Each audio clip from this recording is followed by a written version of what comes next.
यदि नाम जप करना है निरंतर तो झूठ बोलना छोड़ दो। झूठ बोलने वाले की जबान पे नाम जप निरंतरता में नहीं आता।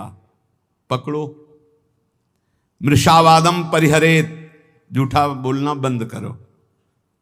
माला है, नाम जप कर रहे हो, सत्य बोलो। झूठ बोलने से क्या लाभ मिलेगा? भगवान नाम में चल रहे हो, भगवत मार्ग में चल रहे हो।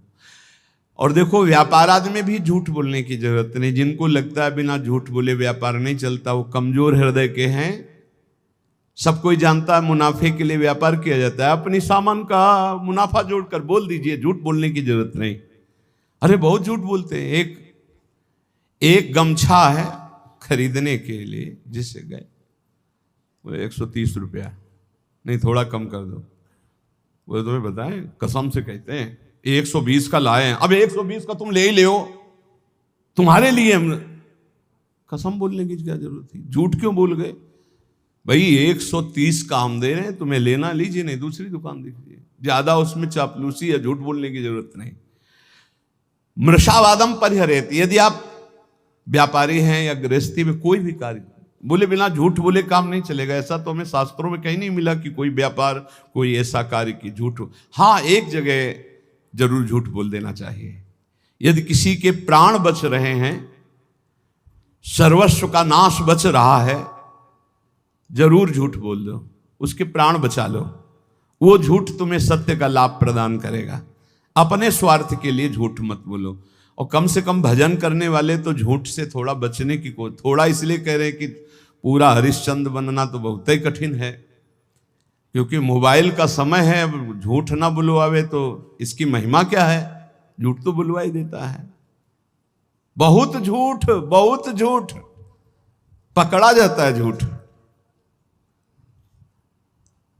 वो जहां मोबाइल तो आजकल तो हेलो ही बोलते हैं सब, बोले राधे राधे राधे राधे। कहाँ हो?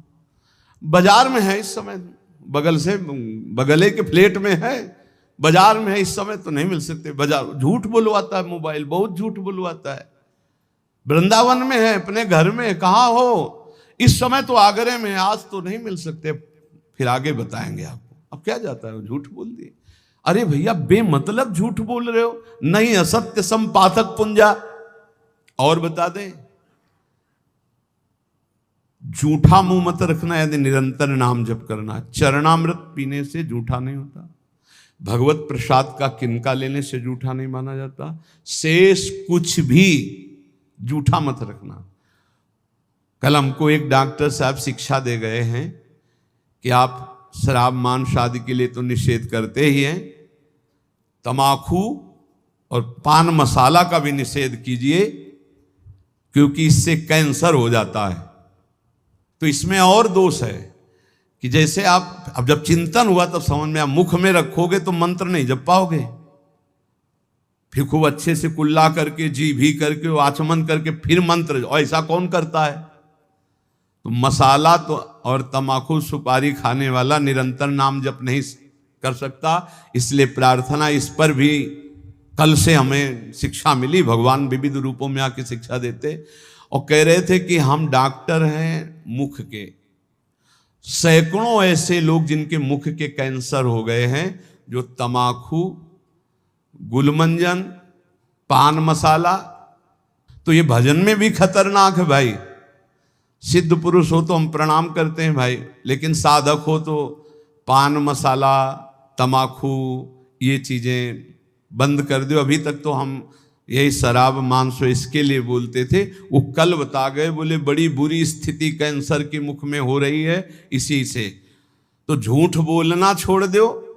पान मसाला, तमाकू, ये सब इस भजन के लिए बहुत बाधक वस्तुएं हैं। कुर्यात प्रिय मयाचितः, कभी दूसरे का अप्रिय ना करे। अब यहां विचार करना है, दूसरा अपनी भावना से दुखी हो रहा है, वो बात अलग है। हम कोई ऐसा अप्रिय कार्य, अप्रिय वचन, अप्रिय चेष्टा ना करें। न च कामान सरंभान द्वेषाधर्म मुत्सृजेत, कभी काम से पीड़ित होकर धर्म का त्याग न करें। कभी क्रोध से पीड़ित होकर धर्म का त्याग न करे, काम से पीड़ित होकर कभी दूसरे शरीरों का जो धर्म विरुद्ध है उनका सहवास न करे, क्रोध से पीड़ित होकर कभी पूज्य जनों को मारे पीटे ना, गाली गलौज न करे, उनका अपमान न करे, और द्वेष से कभी धर्म का त्याग न करे, द्वेष पूर्वक किसी का अहित, किसी का मंगल ना करे, तो निरंतर नाम चलने लगेगा। आप अभ्यास करो, तमाकू मसाला ना खाए, झूठ न बोले, पराई माता बहनों की तरफ काम दृष्टि से न देखे, या पराये शरीरों से काम भावना धर्म विरुद्ध न करे, क्रोध में आकर पूज्य जनों का अपमान न कर दे, कड़ुए वचन न बोल दे, द्वेष में आकर किसी का अहित न करे, तो नाम जब अभ्यास से बहुत जल्दी निरंतरता पकड़ लेता है। न पापे प्रतिपापः स्यात् साधुरेव सदा भवेत्, आत्मनैव हतः पापो यह पापम कर्तुमिच्छति।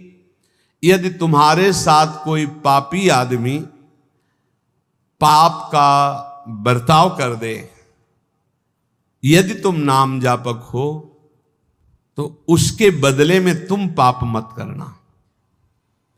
ना उससे तुम बदला चाहना, ना भगवान से, ना किसी और के सहयोग से, और ना स्वयं से। ये भगवत प्राप्ति के लिए है।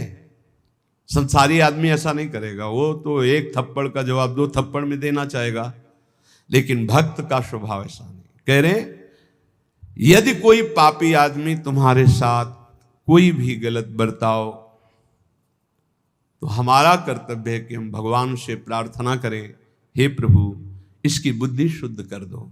नाथ यदि इसकी बुद्धि शुद्ध हो जाए तो ये भी महात्मा हो जाएगा, प्रभु इसको दंड मत देना, ये बहुत भूल में है, इसकी भूल को मिटा दो हे नाथ, हम आपसे प्रार्थना करते हैं। इसका प्रभाव ये होगा कि भगवान आपसे बहुत प्रसन्न हो जाएंगे। उसका तो जो होगा वो उमा क्षमा सापौते भारी, वो दंड तो भोगेगा ही भोगेगा पक्का, पर आपने क्षमा कर दिया तो आपके लिए आपके इष्ट बहुत प्रसन्न हो जाएंगे आपसे। जो साधु स्वभाव है वो किसी भी भारी संकट में पड़कर भी पाप कर्म न करे।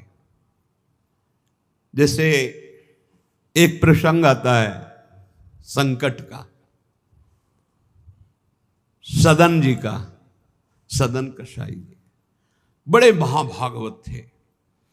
ये भगवान श्री जगन्नाथ जी के दर्शन करने जा रहे थे, महान अनुराग रस में डूबे हुए, 2-4 घरों से भिक्षा ले लेते हो पाते हुए। फिर तो संध्या समय था, एक घर में भजन करने से एक मुख में विशेष आकर्षण होता है, भागवती का आकर्षण होता है, जो एक आत्म सुख प्रदान करता है। लेकिन जो विषयी जन होते हैं उनके लिए वो आकर्षण काम में भी बदल सकता है।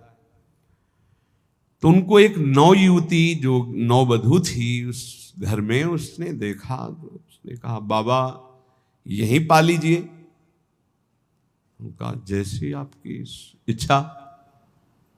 जब पाया तो कहा यहीं विश्राम कर लीजिए। कहाँ जाते हो?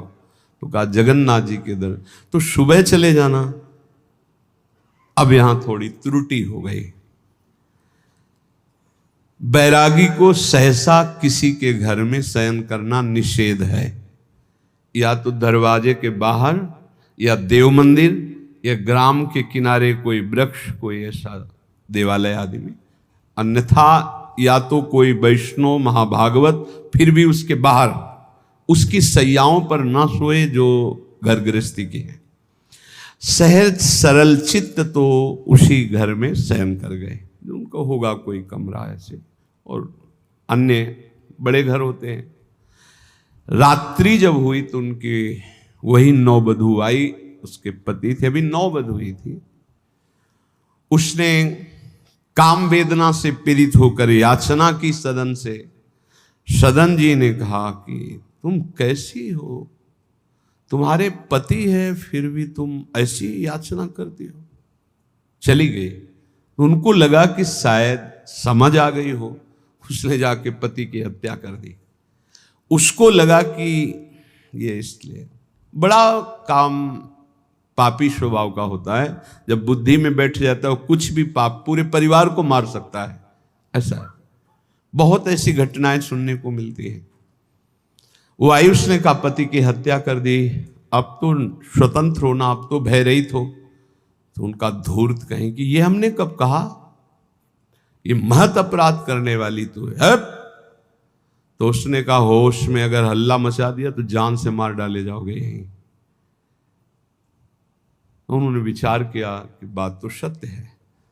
तो उन्होंने कहा धर्म में प्राण त्याग देना सही है, लेकिन अधर्माचरण करना सही नहीं। तो उनका देवी तो चाहे जो कुछ करना चाहे कर ले, पर मैं धर्म विरुद्ध आचरण नहीं करूंगा। उसने हल्ला मचा दिया, गांव के लोग एकत्रित हो गए। क्या ये साधु नहीं है, ढोंगी है, इसको हमने बड़े सम्मान से भोजन पवाया और अपने घर में वास दिया, ये रात्रि में कुछ धर्म विरुद्ध आचरण करना चाहा था, मेरे पति ने विरोध किया तो पति का गला काट दिया। अब मेरे साथ मनमानी करना चाहता था तो मैंने आवाज लगा दी, आप लोग मेरी रक्षा कीजिए। बंदी बना लिए गए, राज दरबार में पेश किए गए। राजा ने पूछा क्या आप अपराध किया? एक बार उन्होंने कहा कि नहीं। तो उस स्त्री ने कहा ये झूठा है, ये दम्भी है, पाखंडी है, साधु नहीं है, वो महापुरुष थे। राजा ने पुनः पूछा तुमने अपराध किया?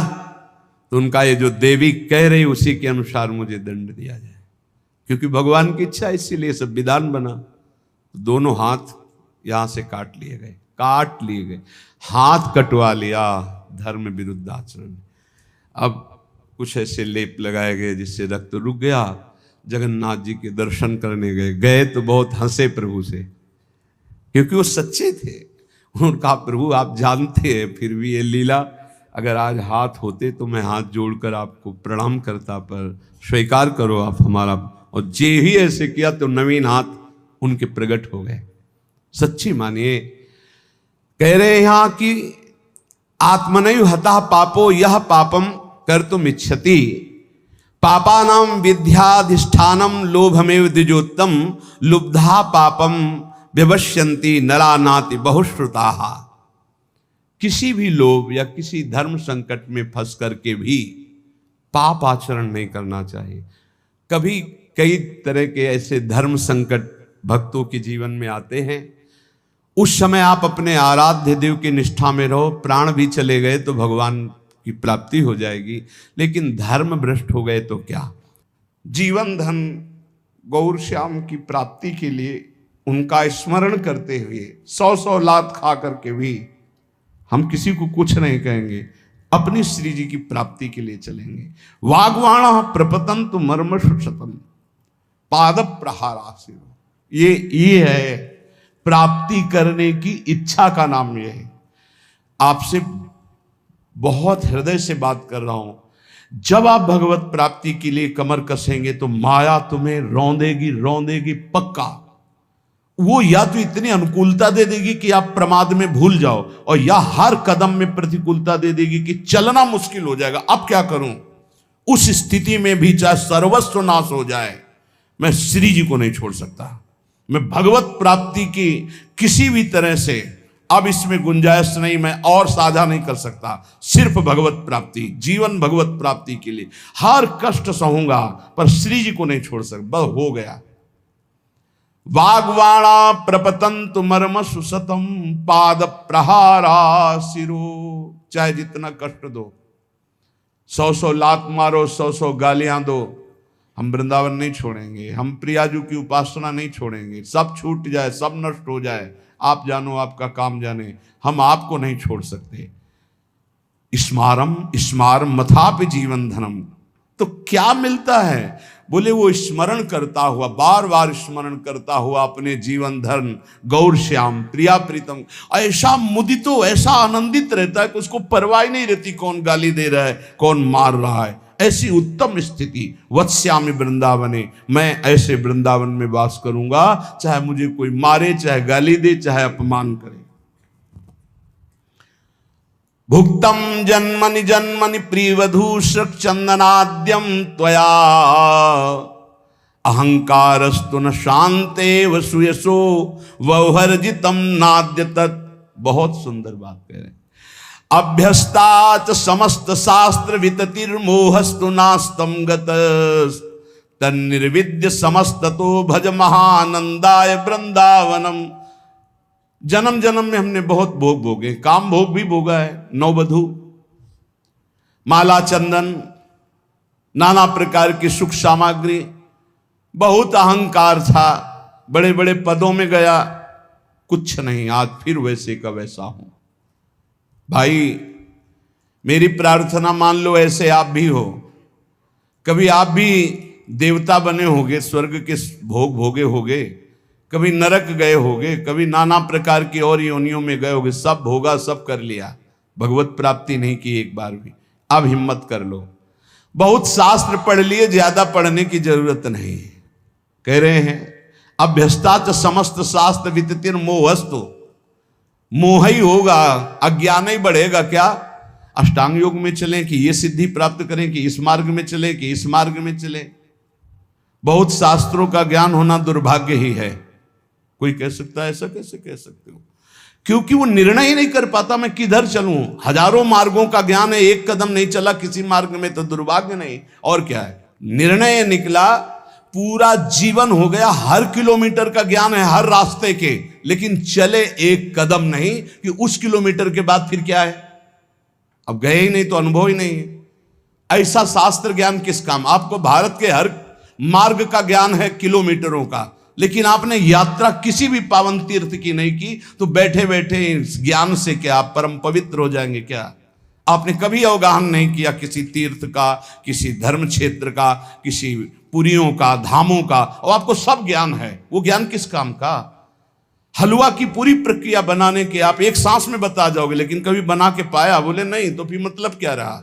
ये शास्त्र ज्ञान तभी सार्थक है जब भगवत साक्षात्कार करो। तो श्रीपाद कह रहे हैं अहंकारस्तु न शांत, ये अहंकार तुम्हारा शांत नहीं होगा। अभ्यस्ताच समस्त शास्त्र विततिर मोहस्तु नास्तम गत, मोह तुम्हारा नहीं जाएगा चाहे जितने शास्त्र पढ़ लो। तो बोले क्या करें, आप उपाय बताओ। तो बोले हम उपाय आपको बता रहे हैं। महा आनंदाय वृंदावनम भज, भज माने होता सेवा, सेवन कर वृंदावन का, वृंदावन का आश्रय ले, वृंदावन धाम आ जा, रसिकों का संग कर, प्रियालाल के अनन्य हो जा, ज्यादा जानने की जरूरत नहीं। सबसे बड़ा ज्ञान सतवस्तु श्यामा श्याम, वैराग्य इनके सिवा सबसे, प्रीति इनके नाम रूप लीला धाम से, गति इनके चरणारविंद की सेवा, बस इतना ही ज्ञान चाहिए। इतना ही सार ज्ञान है। ये बुद्धि को दौड़ा दौड़ा के थका करके बस प्रभु के चरणों में बैठाल देना है, यही साधना है। श्रीपाद कह रहे कि अब मेरे हृदय में एक बात बैठ गई कि वृंदावन का आश्रय लेकर प्रिया प्रीतम की आराधना करो, इसी में परम विश्राम है। संत वाणी, जो भगवत प्रेमी, भगवत प्राप्त महात्मा जन हैं, वो हमारी छोटी छोटी त्रुटियों से लेकर बड़ी त्रुटियों का सुधार करने के लिए शास्त्र के वचनों का अनुभव करके बोलते हैं। जीवन दो गतियों से गुजरता है। एक गति है जन्म मृत्यु में भटकना, और एक गति है जन्म मृत्यु से मुक्त होना। दो ही मार्ग हैं। अस्तो मां सदगमय, असत से सद की यात्रा करो, या सद स्वरूप का विस्मरण करके असद में रत हो जाओ जन्म मृत्यु के चक्र में। 84 लाख योनियां हैं कर्मानुसार। इन 84 लाख योनियों में जीव भ्रमित होता है। इस योनि में एक एक योनि लाख लाख प्रकार की है। एक योनि लाख लाख प्रकार की है। अब जैसे रेंगने वाली योनि, अब रेंगने वाले में कितने प्रकार के जीव हैं, सांप हैं, खनखजूर हैं, केचुआ, कितने प्रकार के जीव हैं रेंगने वाले में। एक है जलचर, अब जल में कितने प्रकार के जीव हैं, वायु में उड़ने वाले कितने प्रकार के जीव हैं। एक एक योनि में लाख लाख योनियां, उन लाख लाख योनियों में कई कई बार जन्म। अरे बड़ा प्रपंच है, बड़ा दुर्गति है जीवों की। अन्य योनियों के साथ जो दुर्व्यवहार हो रहा है बहुत ही घृणित है। कैसे तुम्हें बता, 1.5 घंटा धीरे धीरे जला जला करके पका रहे हैं पशुओं को, फिर उन्मत्त होकर मदिरा पान करके उसका खान पान कर रहे। क्या कैसी दुर्गति जीते जीव अपनी कर रहे हैं। 84 लाख योनियों में एक एक योनि में लाख लाख प्रकार की योनियां, एक एक योनि में लाख लाख बार जन्म होना। ऐसे थोड़ी ये प्रपंच हाहाकार डिसीजन इसलिए कर रहे हैं कल्याण कर ले, भूल मत कर। यही एक चांस है मनुष्य दे जिससे तू अपना कल्याण कर सकता है, अन्य योनियों में नहीं। अब सोचो उस जीव की क्या हालत है, हाथ पैर बंधे हुए लोहे की छड़ में फंसा हुआ है, आराम से धीरे धीरे अग्नि उसे जला रही, वो कीक रहा है, चिल्ला रहा है, और वो आनंदित हो रहे हैं। वो थोड़ा थोड़ा पीते जा रहे हो, देख रहे हैं पक रहा है। पका लो, तुम्हारे तो खाने के काम में आएगा, तुम खाने के भी काम में नहीं आओगे। ऐसी तुम्हारी हालत काल करेगा, जब वो जलाएगा तो तुम खाने के काम में भी नहीं आओगे। बहुत होश में, बहुत होश में, बहुत होश में। ये कर्म तुम्हारा कहीं बख्शने वाला नहीं, तुम्हें दंड देगा। 84 लाख योनियां, एक केवल मनुष्य योनि जिनमें आप अपना उद्धार कर सकते हो। मानव जीवन गिने चुने श्वासों वाला है, गिने चुने श्वासों वाला। इतनी श्वासें आपकी हैं, बस प्रतिपल माइनस होता चला जा रहा है, खत्म होती चली जा रही। या हम आनंदित हो रहे हैं, 30 वर्ष के हो गए, 35, अरे आनंदित नहीं, 35 वर्ष गए जीवन के। मूल कार्य के लिए जो आए हो भगवत प्राप्ति, उसमें क्या किया? बोले कुछ नहीं, अभी तो खेलने खालने की उम्र है, मरने की उम्र कौन सी है? कभी भी तो मर सकते हो, तो अपना काम क्यों नहीं बना लेते? राधा राधा राधा। यही अवसर है जीव आवागमन के अनादि चक्र से अपना छुटकारा करके अपने स्वरूप में स्थित हो सकता है, भगवत प्राप्ति कर सकता है। जन्म मृत्यु का चक्र कब तक चलेगा? अकल्पनीय, कल्पना भी नहीं कर सकते। काल चक्र आपको घुमाता रहेगा। इसलिए मनुष्य जीवन में भगवत प्राप्ति का अवसर है। ये काम, क्रोध, लोभ और मोह, ये 4 प्रधान ऐसे हैं जो इस चक्र को चलाते रहते हैं। आवागमन, पुनरपि जननम पुनरपि मरणम पुनरपि जननी जठरे शयनम, ये चक्र चलाते रहते हैं। काम, क्रोध, लोभ, मोह, इन्हीं को नरक की गति कहा गया है।